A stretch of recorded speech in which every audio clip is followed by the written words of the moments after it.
एक सुदूर क्षेत्र में बसे एक छोटे गांव का नाम था भैरवपुर। यह गांव अपनी पुरानी इमारतों, खंडहरों और डरावनी घटनाओं के लिए मशहूर था।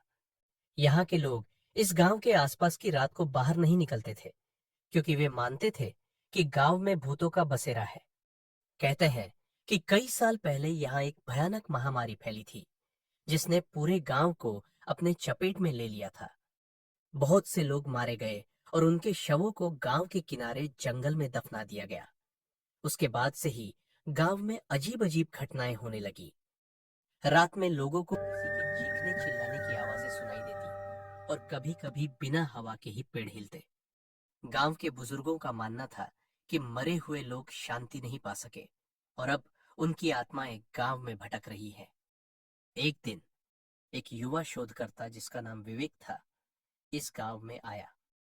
वह पारलौकिक घटनाओं में रुचि रखता था और उसे इस भैरवपुर गांव की रहस्यमयी घटनाओं के बारे में सुनकर बहुत दिलचस्पी हो गई। गांव के लोगों ने उसे वहां जाने से मना किया, लेकिन विवेक को भूतों में विश्वास नहीं था।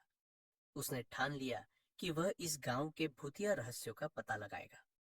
विवेक गांव के मुख्य मंदिर के पुजारी से मिलने गया, जिसने उसे गांव के बारे में बताया। पुजारी ने उसे समझाया कि इस गांव में रहने वालों को बहुत कुछ सहना पड़ा है और यहाँ की आत्माएं अब भी शांति के लिए भटक रही है। उन्होंने उसे खास तौर पर गांव के किनारे बने एक पुराने कुएं के पास जाने से मना किया, क्योंकि माना जाता था कि उस कुएं के पास ही आत्माओं का वास है। विवेक ने गांव का दौरा करना शुरू किया। दिन में गांव बिल्कुल सामान्य लगता था, लेकिन रात होते ही माहौल बदल जाता था। पहली रात को ही विवेक ने महसूस किया कि जैसे कोई उसके कमरे में चल रहा है। उसे लगा कि शायद यह उसका भ्रम है, लेकिन जब उसने बारीकी से ध्यान दिया तो उसे धीरे धीरे किसी के चलने की आवाज साफ सुनाई देने लगी। जैसे ही उसने दरवाजा खोला, आवाज बंद हो गई और वहां कोई भी नहीं था। अगले दिन विवेक गांव के किनारे बने उस कुएं के पास पहुंच गया, जिसके बारे में पुजारी ने उसे मना किया था। जैसे ही वह कुएं के पास पहुंचा, उसे वहां पर अजीब सी ठंड महसूस हुई और अचानक कुएं से किसी के कराहने की आवाज आई।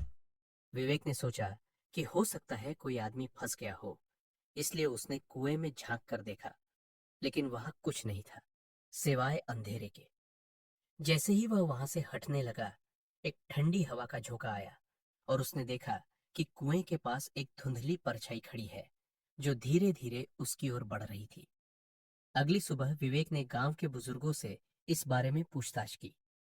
उन्होंने विवेक को बताया कि यह गांव एक समय में बहुत खुशहाल था, लेकिन एक दिन गांव के प्रभावशाली जमींदार ठाकुर रतन सिंह ने अपने लालच में आकर गांव के गरीब लोगों को लूटा और उनकी जमीनों पर कब्जा कर लिया। गांव वालों ने उसकी ज्यादती के खिलाफ आवाज उठाई, लेकिन ठाकुर ने बेरहमी से उन्हें मार दिया और उनके शवों को उसी कुएं के पास दफना दिया। कहते हैं कि उन मरे हुए लोगों की आत्माएं कभी शांति नहीं पा सकी और आज भी बदला लेने के लिए गांव में भटक रही है। यह सुनकर विवेक का मनोबल बढ़ा और उसने ठान लिया कि वह इन आत्माओं की शांति के लिए कुछ करेगा। उसने तय किया कि वह उन आत्माओं की मुक्ति के लिए विशेष पूजा कराएगा। विवेक ने गांव के पुजारी और बुजुर्गों के साथ मिलकर एक खास अनुष्ठान आयोजित करने का निर्णय लिया। गांव के लोग एकत्र हुए और सभी ने मिलकर उन आत्माओं की शांति के लिए प्रार्थना की। अनुष्ठान के दौरान बहुत ही विचित्र घटनाएं होने लगी। हवा में एक अजीब सी ठंडक थी और अचानक कुछ ही पलों में चारों ओर घना अंधेरा छा गया। लोग डर से कांपने लगे, लेकिन पुजारी ने अनुष्ठान जारी रखा। तभी वहां एक अदृश्य आवाज गूंजने लगी, एक दर्द भरी, कराहती हुई आवाज। आवाज ने कहा, हमें न्याय चाहिए, हमें न्याय चाहिए। यह सुनकर सभी लोगों का दिल दहल गया। विवेक ने साहस करके कहा, तुम्हें न्याय मिलेगा, हम तुम्हें शांति दिलाने के लिए यहाँ हैं। पूजा के अंत में सभी आत्माओं की शांति के लिए प्रार्थना की गई और गांव में दीप जलाए गए। धीरे धीरे अंधेरा छंट गया और माहौल शांत हो गया। लोगों ने महसूस किया कि जैसे गांव की हवा से वो भारीपन हट गया है।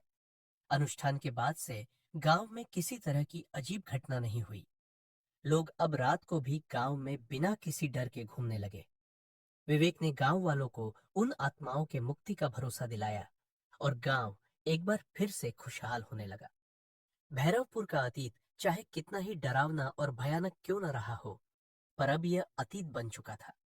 इस घटना के बाद विवेक को एहसास हुआ कि कभी कभी भूतिया घटनाएं लोगों के अन्याय और अधूरी इच्छाओं का परिणाम होती है।